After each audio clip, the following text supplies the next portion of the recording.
बिस्मिल्लाहिर्रहमानिर्रहीम, अस्सलाम वालेकुम नाजरीन। आप देख रहे हैं प्रोग्राम टॉप स्टोरी और मैं हूं आपकी मेजबान फिजा रियाज। टॉप स्टोरी में बात होगी 13 दिसंबर को होगा लाहौर का फैसला।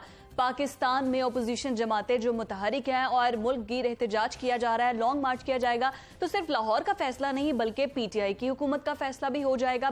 ये बकौल अपोजिशन के है और अपोजिशन कितनी मुस्तहकम है, अपोजिशन की तहरीक कितनी स्ट्रांग है, ये 11 जमातें जो पीडीएम के परचम तले इकट्ठी हुई हैं, इनकी क्या स्ट्रेटजी होगी वो 13 दिसंबर के जलसे के बाद पता चल जाएगा। इस्तीफों का सिलसिला भी शुरू हो चुका है, इस्तीफे दिए जा रहे हैं और कहा यह जा रहा है इमरान खान की जानिब से आप इस्तीफे दें, हम ज़िमनी इंतखाबात करवा देंगे। लेकिन जब इमरान खान की हुकूमत ने इमरान खान ने बतौर अपोजिशन लीडर 2014 में जब उन्होंने इस्तीफे दिए थे तो तब सिर्फ 35 इस्तीफे आए थे पीटीआई की तरफ से, लेकिन अब तकरीबन 160 तक गिनती जा रही है। तो क्या 160 ज़िमनी इंतखाबात करवाए जाएंगे या फिर मिलकर टेबल टॉक की तरफ अपोजिशन जमातें और हुकूमत बैठकर कोई मामला हल करेंगे? क्योंकि आगे मार्च में सेनेट के इंतखाबात होने जा रहे हैं और ये कहा जा रहा है कि अपोजिशन जमातें सेनेट इंतखाबात को सबूताज करने की कोशिश कर रही हैं। लेकिन सूरत हाल इस वक्त अवाम के सामने है। मरियम नवाज लाहौर में मौजूद है, 13 दिसंबर के जलसे को कामयाब बनाने के लिए मुतहरिक हैं और फैसला ये किया जा रहा है कि उसके बाद लॉन्ग मार्च की तरफ जाया जाएगा। लेकिन उससे पहले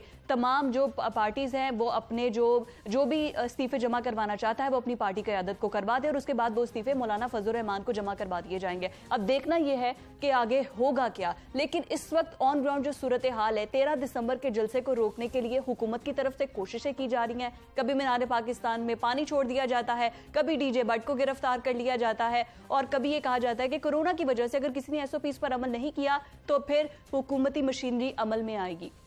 लेकिन कोरोना की सूरत हाल में ऑपोजिशन ये कहती नजर आ रही है कि अवाम महंगाई से भूख से बिलबिला उठी है और अवाम सड़कों पर निकलेगी, हमारा साथ देगी।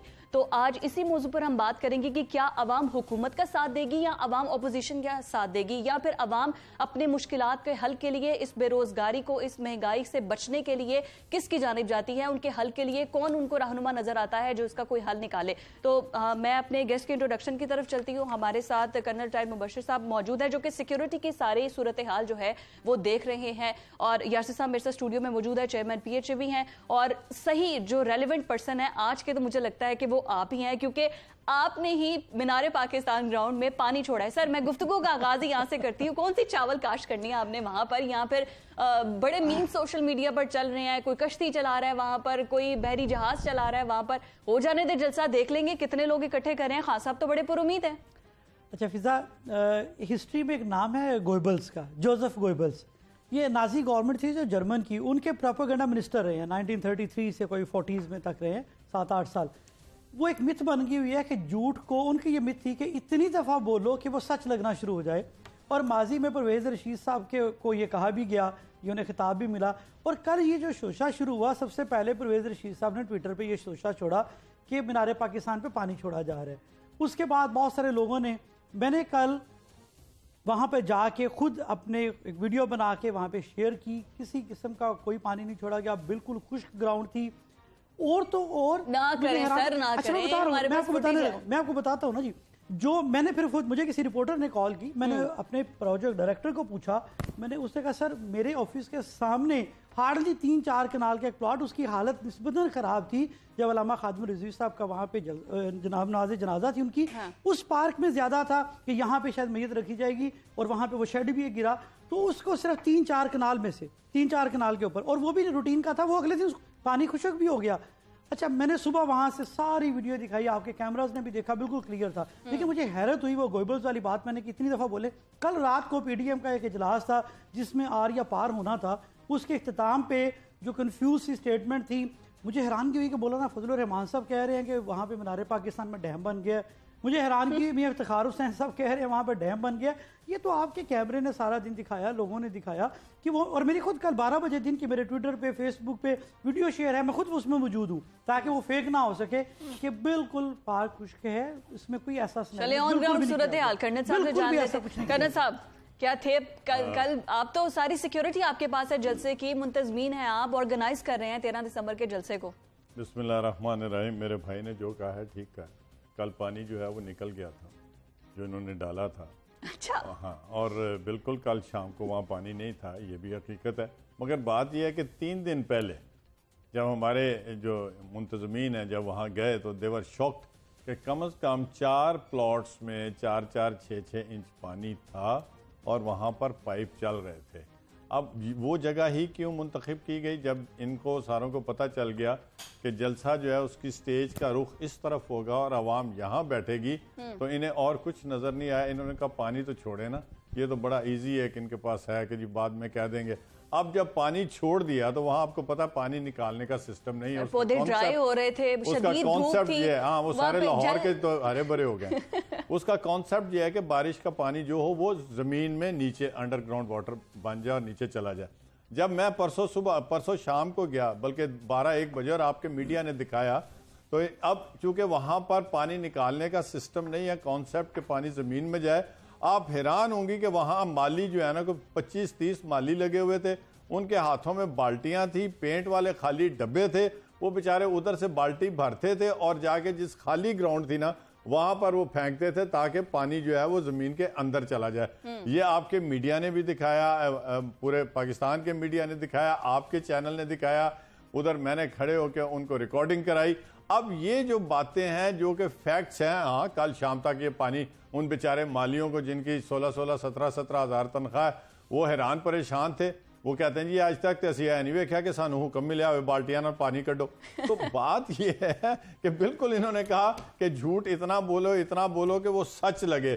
तो मेरे भाई ने ये बात खुद ही कह दी, अब इसके ऊपर मैं कमेंट्स क्या दूं। बहरहाल जो हमारा जलसा है, मैं इसकी बात कहूंगा, मैं हमने आपस में क्या बात करनी है। एक कुरान मजीद में भी है कि झूठ के हवाले से है कि जो काज़िबीन है उन पे अल्लाह की लानत होती है। मैं तो इस पे ये कह सकता, अगर हमने करवाया है तो फिर हम अल्लाह की लानत हमारे ऊपर हो, और अगर हमने नहीं करवाया तो फिर जो इल्जाम लगाने वाला है, ये भी बता दूं, मैं बड़ी जिम्मेदारी से कह रहा हूँ, मैं इंतहाई जिम्मेदारी से कह रहा हूँ। मैंने प्रोजेक्ट डायरेक्टर को भी कंफर्म किया, सारा बिल्कुल भी कोई इस किस्म का प्लान, कोई इंस्ट्रक्शन कुछ भी नहीं था।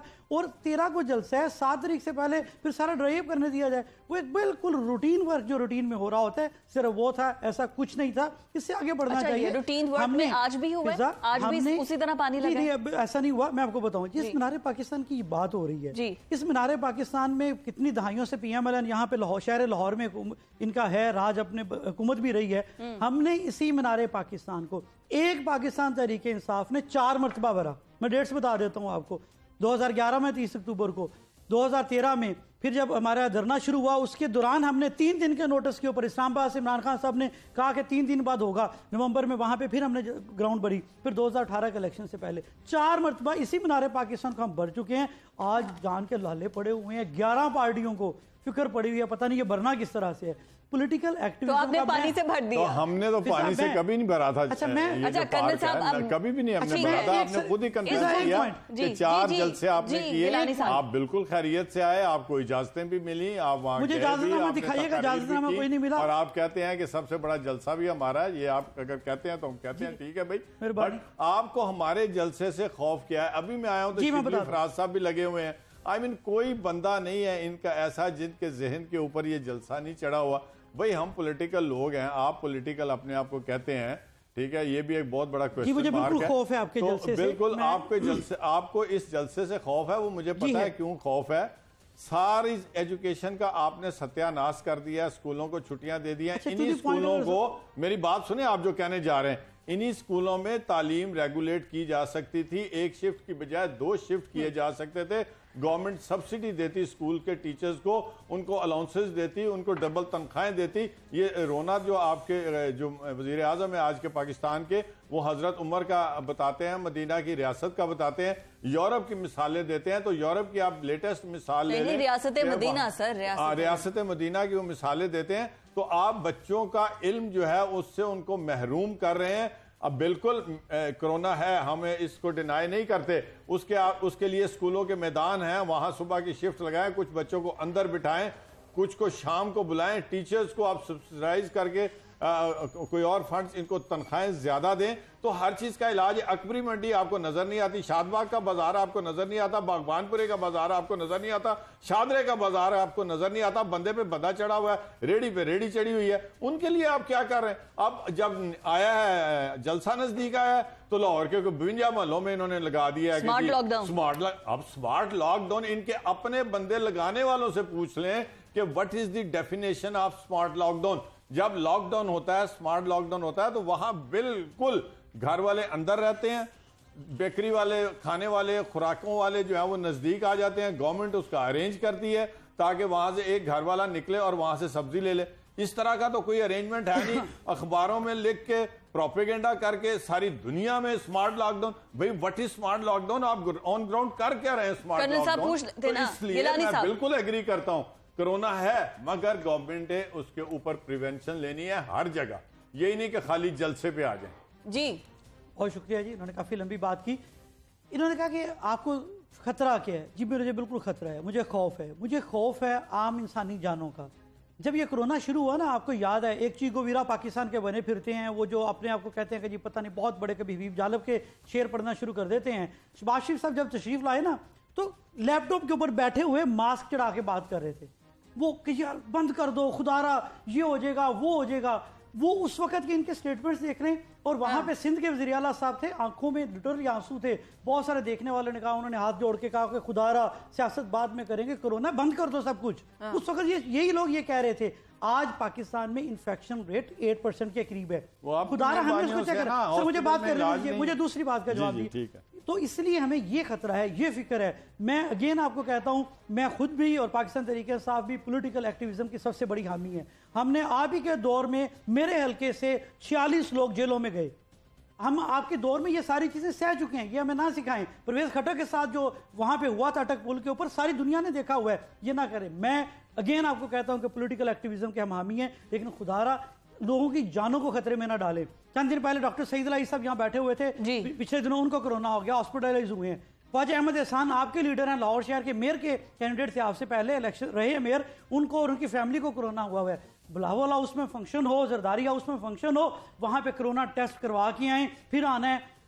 अवाम के लिए कोई मसला नहीं है, सारी अवाम इकट्ठी हो जाए। खुदारा मुझे सिर्फ और सिर्फ फिक्र है ये है कि अवाम की जानों की फिक्र है। ठीक है, दूसरी बात इन्होंने की स्कूल्स की। मेरी आज ही सेक्रेटरी स्कूल से भी एजुकेशन थी, इसी इशू के ऊपर मुलाकात थी उनसे मेरी हुई है आज ही।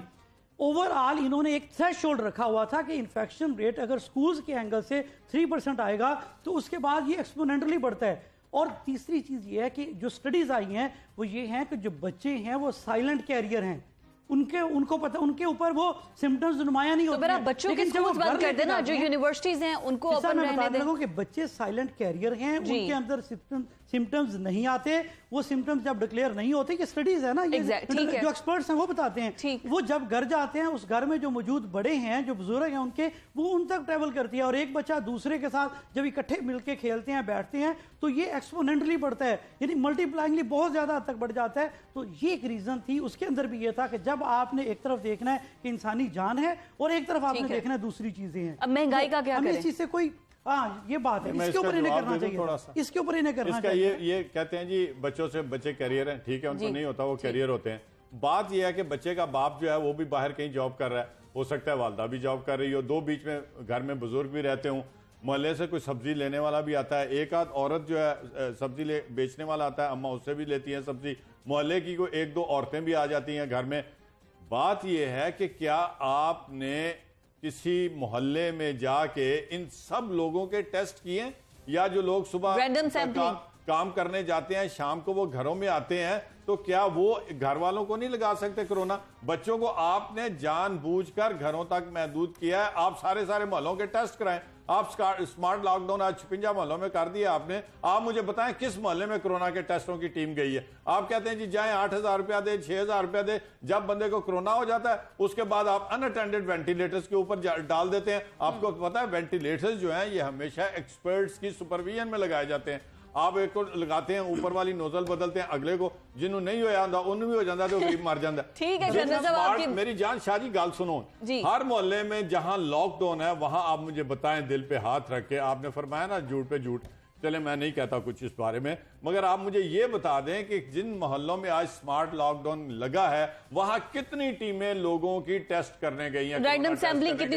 ये तो वैसे कर्नल साहब पॉइंट वैलिड है ताकि पता चले। पहले जो लॉकडाउन लगा था तब रैंडम सैम्पलिंग होती थी मुख्तलिफ जगहों पे। मैं इसका जवाब आपसे लूंगी, मैं आपका जवाब लूंगी, लेकिन मुझे एक ब्रेक की तरफ जाना है। लेकिन ब्रेक पर जाने से पहले कर्नल साहब सवाल आपके लिए ये है कि ये जो जलसा आप करेंगे, अगर इजाजत नहीं मिलती तो क्या ये गैर कानूनी जलसा आप करेंगे? दूसरा ये कि हमारे पास फुटेजेस हैं कि वहां पर डंडे जो हैं वो लेकर जाए गए हैं मीनार पाकिस्तान ग्राउंड में। आपको जरूर पता होगा आखिर वो डंडे किस लिए हैं, किसको मारने पीटने के लिए हैं, इस पर जरा जवाब दीजिएगा, लेकिन आफ्टर दिस ब्रेक।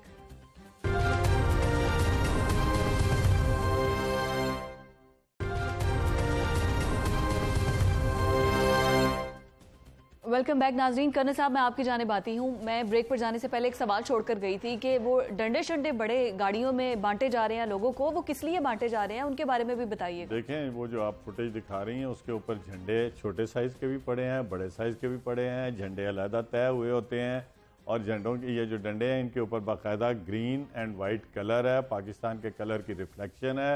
ये खूबसूरती के लिए झंडों में जो डंडे दिए जाते हैं, क्योंकि झंडों का साइज जो है ना वो 3 बाई 5 फुट का मेरा ख्याल है हम रिकमेंड कर रहे हैं। तो वो जो बांस की सोटी होती है ना उससे झंडे की खूबसूरती नहीं निकलती। सर, तो ये वो आपने ना इसी तरह पिछली दफा गुलाब के फूलों के लिफाफे आपने पकड़ के, वो भाई कभी शॉपर में पत्थर भी रखे जाते हैं। आप मुझे ये बताएं, 2 किलो कद्दू लान जाओ तो दुकानदार कहता है 2 लिफाफे पा के दे यार, डबल लिफाफा ला।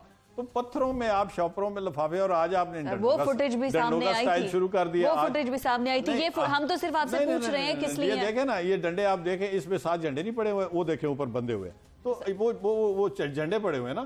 तो सर, वो बांस की स्टिक एक अलग चीज कैमरे है। में जेडी चीज नजर आ जाए उन्हें ले ली, बट भाई बात ये है कि उसकी आप देखें ना लॉजिक क्या है। तो सर सिर्फ स्टिक क्यों दे रहे हैं, साथ में झंडा क्यों नहीं दे रहे? नहीं, तो झंडे आगे पड़े हैं ना, उनको देंगे, उसको फिर वो उन्होंने उसमें फिक्स करना होता है कपड़े के नेफे में, और फिर वो जो झंडे हैं बांटे जाते हैं। तो इसमें कौन सा झंडा, ये 1 इंच का डायामीटर भी नहीं है, और वो जो सोटी होती है वो टेढ़ी मेढ़ी होती है, वो बच्चे नहीं पकड़ते हैं या बड़े नहीं पकड़ते हैं शौक से, तो समथिंग शुड बी प्रेजेंटेबल। अच्छा, सिर्फ प्रेजेंटेशन के लिए ये डंडे तकसीम किए जा रहे हैं। पाकिस्तान का झंडा हाथ में पकड़ना है, क्यों? पाकिस्तान का झंडा या मुस्लिम लीग नून? सॉरी, मुस्लिम लीग नून का झंडा, और हम तो इसको भी पाकिस्तान के झंडे वाले कलर से लेकर चले हुए हैं ना। ग्रीन कलर का झंडा है, ग्रीन कलर जो है वो इस्लाम में वैसे भी है, पाक सरजमीन पाकिस्तान का झंडा जो है वो भी ग्रीन कलर का है। तो ये हमने भी उसी मुस्लिम नून जो है, ऐसे ना हो सर कि वो झंडा उड़ जाए जलसे में और सिर्फ डंडा हाथ में आए और उसके बाद लड़ाई हो। नहीं, गिलानी साहब, ऐसा हुआ तो ऐसा हुआ तो हुकूमत क्या करेगी? होगा ही नहीं, होगा ही। देखिए कर्नल साहब की जो लॉजिक्स हैं उस पर क्या कहा जा सकता है, लेकिन हुकूमत डंडा जड़ा है वो झंडे नहीं पाई। अच्छा, अब उसमें दूसरी चीज ये है कि वो ठीक है। दूसरी बात ये है कि हुकूमत, अभी ये जो पहले एक बात अभी आपने कहा था आपसे बात करेंगे, इन्होंने कहा कि मेडिकली वो टेस्ट और ट्रेस कहाँ गया और वेंटिलेटर्स गया है। मुझे लगता है कि जो इतने जबरदस्त किस्म के हॉस्पिटल्स बना के गए थे, जो इतने ज्यादा तादाद में कोरोना के बारे में बात करें, कोरोना के लिए वेंटिलेटर्स चाहिए। वो जो आया था बीमारी, क्या था उसका नाम, वो उसमें देख लिया था आपने, मोहल्ले डेंगू, एक मोहल्ले में एक घर में टेस्ट हो रहे थे। पढ़ी लिखी बच्चियां हायर कर ली गई थी उसके लिए, फौरी तौर पर टेस्ट मोहल्लों में वो किए भी जा रहे थे। गिलानी साहब आप बोलिएगा। ट्रेस एंड ट्रैक सिस्टम जो था वो इतना इफेक्टिव था कि जिस घर में कोई पता चलता था उसके सारे कुर्बो जवार के लोगों को, फैमिलीज को, अभी भी किया जा रहा है, पहले भी था, वो इतना इफेक्टिव था कि पूरी दुनिया की एक ऑर्गेनाइजेशन है, वर्ल्ड हेल्थ ऑर्गेनाइजेशन, उसने 25 नवंबर को, नहीं सर कागज इफेक्ट है ये, उसने 25 नवंबर को पाकिस्तान डे सेलिब्रेट किया कि पाकिस्तान ने इस आलमी वबा से जिस अच्छे तरीके से मुकाबला किया, और उसके अंदर जिसको सबसे ज्यादा अप्रिशिएट किया गया वो यही ट्रेस एंड ट्रैक सिस्टम था, वो सारा हमने इस तरह से मैनेज किया। गिलानी साहब, मैं चाहूंगी कि आप ये जो डंडे अगर बरसाए गए, देखिए इनकी कोशिश ये है कि ये किसी तरीके से ये जो इनका प्रोग्राम है ये तशद्दुद की राह इख्तियार करे। अच्छा, ये यहाँ पे तशद्दुद हो, यहाँ पे खून खराबा हो, यहाँ पे एनार्की फैले, जबकि ऐसा है नहीं। अब चीज़ें बेहतरी की तरफ चल पड़ी हैं, डैम्स पाकिस्तान में बन रहे हैं, टेक्सटाइल सेक्टर चल पड़ा है, बाकी चीज़ों बेहतर हुई हैं।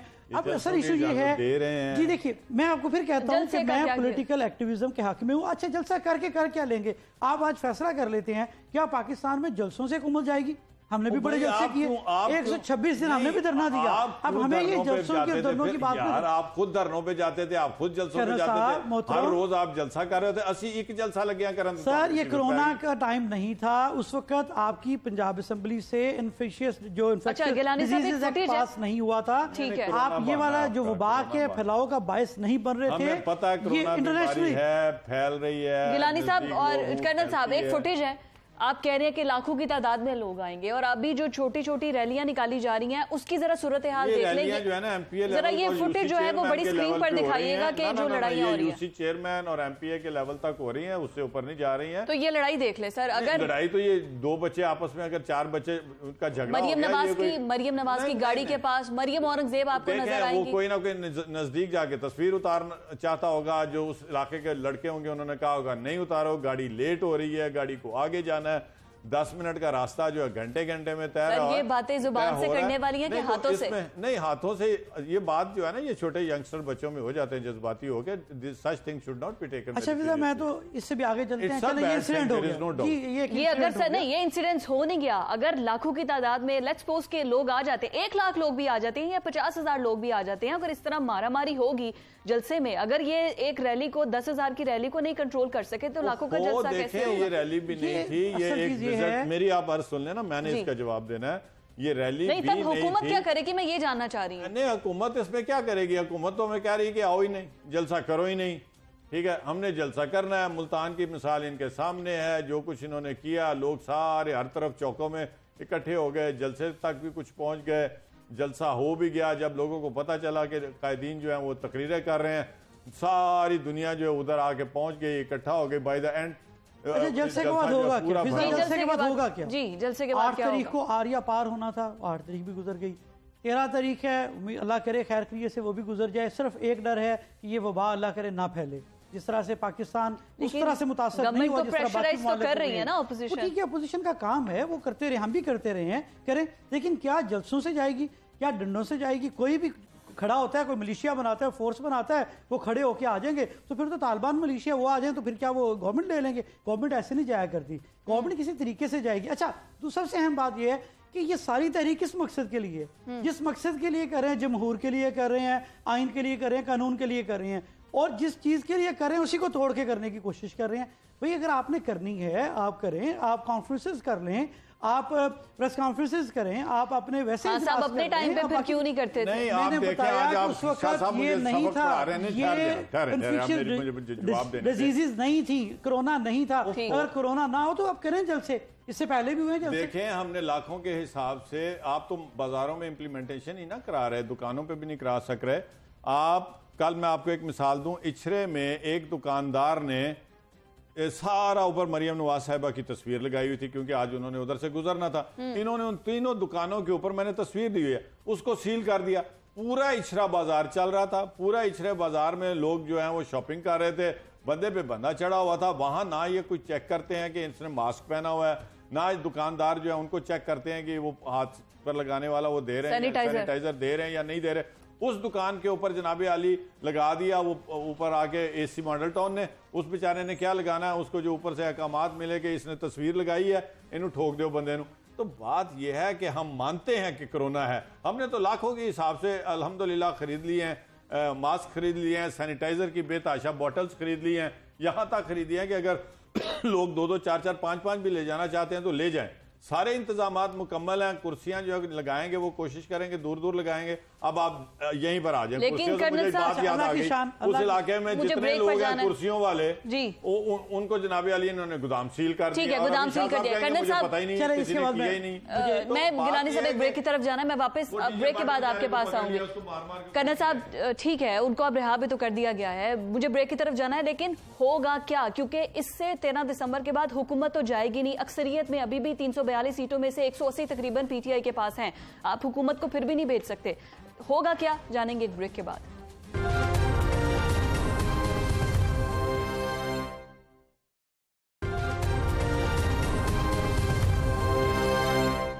वेलकम बैक नाजरीन। और ब्रेक पर जाने से पहले मैं ये कह कर गई थी कि होगा क्या। यासिर साहब, आपसे मैं जो पूछना चाहूंगी कि जलसा होने के बाद वो ग्राउंड जो इतना खूबसूरत है उसकी खूबसूरती को कैसे बहाल करेंगे और खर्चा कितना आएगा तकरीबन, इस बारे में सोचा है? पहले तो मैं समझता हूँ कि ये जो मीनार पाकिस्तान है वो एक कौमी विरसा है हमारा, हम सब का है, पाकिस्तानियों का है। ये कोई आसर गिरानी या उस्मान गुजार या इमरान खान का नहीं। अगर हमारे पास जिम्मेदारी है तो ये यहाँ पे जाते हुए एहतियात करें। कर्नल साहब यहाँ बैठे हैं, उस कमेटी का गालबन हिस्सा भी हैं। कल भी जो गाड़ियाँ गई हैं, जो स्टेप थे जहाँ से पैदल चलना था, ये वहाँ से अपनी SUVs ले गए। तो ये एहतियात करनी चाहिए, ऐसा ना करें। मैं तो ओवरऑल ही कह रहा हूँ कि ये चीज़ें ना करें। अगर डैमेज कोई आएगा तो बाद में देख के इनसे बात करेंगे। लेकिन अभी मरियम साहबा जो फरमा रही थी, इनकी किस बात पर बंदा यकीन करे? अल्लाह की शान है। 2012 में मोहतरमा ने ट्वीट किया सबसे बड़ी बीमारी आसफ अली जरदारी, ये मरियम नवाज साहबा ने ट्वीट किया। फिर 2014 आ गया, जब हम लोग प्रोटेस्ट कर रहे थे, निकले उसके इलेक्शन के बाद, उस वक्त उन्होंने कहा अल्लाह की शान है जो इस्तीफे लेने आए थे आज इस्तीफे देने की बातें कर रहे हैं। ये मरियम नवाज साहबा ने ट्वीट किया। और कल अभी मुल्तान में आसफा जरदारी साहिबा को जिस तरह से इन्होंने हाथ पकड़ के वो कह रही थी कि मेरी बहन है, तो आसफा जरदारी साहिबा ने 2018 में जो ट्वीट किया, गली गली में शोर है, नवाज शरीफ चोर है। तो ये कोई आइडियालॉजी नहीं है, कोई खास मकसद नहीं है, कोई खास जो बयानिया ना वो बयानिया पाकिस्तान फौज के खिलाफ है। मियां नवाज शरीफ साहब ने आर्मी चीफ का नाम लिया, ISI चीफ का नाम लिया, लेके उनको बदनाम कर रहे हैं, उनको कह रहे हैं। और यही वो चाह रहे हैं जो आपके बाहर बैठे हुए लोग हैं। मुझे भी एक जवाब देना है, उसके बाद आप कर लीजिएगा। एक मिनट उसके बाद। तो वो बयानिया किसके खिलाफ है? फिर ये मरियम साहबा कहती हैं इमरान खान से हमारी, नवाज शरीफ साहब भी कहते हैं हमारे इमरान खान से कोई लड़ाई नहीं, हमारी लड़ाई इनके लाने वालों से है। फिर कभी कहते हैं कि नहीं इमरान खान इस्तीफा दे। यानी ये खुद इस तरह से कंफ्यूज हैं, ये करने क्या जा रहे हैं, करेंगे क्या? डायलॉग की अगर बात की है तो वो ये कहा कि करप्शन केसेस की बात नहीं करेंगे। आसफ जरदारी साहब 11 साल जेलों में रहे, किस टाइम पे? नवाज शरीफ साहब के टाइम पे। वो एक दूसरे को कहते थे कि ये दूसरों के कुत्ते न लाने वाले हैं। यानी इससे हद तक तो ये जाते थे आपस में और अभी भी जाते रहे। ये तारीख है। देखें ये तो एक मिनट, ये जी कर्नल साहब, अभी आप ये बताएं सोशल मीडिया पे और इवन जो हमारे बड़े बड़े एंकर हैं जब वो अपने प्रोग्राम करते हैं तो इमरान खान साहब जो तारीफें किया करते थे मियां नवाज शरीफ साहब की, और वो इनको खुदा ना खास्ता इतना ऊंचा मुकाम देते थे कि नौजुबिल्ला पैगंबरों के पास भी पहुंचे, उनके अल्फाज जो हैं वो सारे दिखा रहा है टेलीविजन। हमने तो ये कभी नहीं कहा कि आपने नवाज शरीफ की तारीफें की थी। It's a political culture in the Pakistan. जब लोग देखते हैं कि मैं इसको इस तरह एक्सप्लॉइट कर सकता हूं, किसी की कोई एक आध पॉइंट पकड़ के और उसकी एक्सप्लॉइटेशन शुरू कर दी है, मगर कर देते हैं। मगर मैं ये आपको दावे से कहता हूं कि मियां मोहम्मद नवाज शरीफ साहब ने आज तक इमरान खान साहब को आपके अलावा नहीं पुकारा। पर्सनल अटैक नहीं होने चाहिए, जब वो कल्चर खत्म होना चाहिए। मिलेगा क्या आपको? मुझे बस ये बता दो। चलिए एक मिनट, अब बात ये है कि आप पूछ रही हैं कि इसके बाद होगा क्या। देखें, हमने अवाम को लेकर साथ चल रहे हैं, और वो क्यों चल रहे हैं, अवाम हमारे साथ क्यों आज चल रही, इसलिए कि रोटी डबल, चीनी डबल, आटा डबल, पेट्रोल डबल, फीसें डबल। जो बंदा 25-30 हज़ार रुपया तनख्वाह लेता है और लाहौर शहर में 50% से ज्यादा लोग किराएदार हैं, वो किराया देते हैं तो बिजली का बिल नहीं दे पाते, बिजली का बिल देते हैं तो बच्चे की फीस नहीं दे पाते। तो आज अगर हम इस आवाम को जो चीखो पुकार कर रही है, हम इनके पास नहीं जाएंगे, इनको लेकर इनकी आवाज नहीं बनेंगे, तो कल क्या ये आवाम हमसे सवाल नहीं पूछेगी कि जब हम मर रहे थे तो उस वक्त आप कहां थे? आपको तो इतने करोड़ों वोट पड़े हैं, PTI से ज्यादा आपने वोट। ठीक है कर्नल साहब, ठीक है। हमें गिलानी साहब लास्ट कमेंट आपका। गिलानी साहब लास्ट कमेंट। ये इनकी कोई जमहूरी जद्दोजहद नहीं है, ये सिर्फ अपनी दौलत बचाओ मुहिम है। दौलत बचाने के लिए लगे हुए हैं। आपकी कमजोरी अगर हमने खाया हुआ था तो पकड़ लेते। मुझे तो खौफ है, डर है, क्यों नहीं है? इसका मतलब आखिरी लाइन, मुझे तो डर है कर्नल साहब अपने सफेद बालों से, ख्वाजा साद रफी कल को जिस तरह से जुनैद सफदर अवान के पीछे जलील हो रहे होंगे, ख्वार हो रहे होंगे, बेचारे उनके नारे लगा रहे होंगे, तो ये जमहूर की जद्दोजहद नहीं है। यार वो तो हमारे बेटे हैं, हमारे बच्चे हैं, उनको ठीक है आप करें। बहुत शुक्रिया, अपने दोनों मेहमानों का शुक्रिया अदा करती हूँ। नाज़रीन, आज के प्रोग्राम से मुझे इजाजत दीजिए। अल्लाह हाफिज।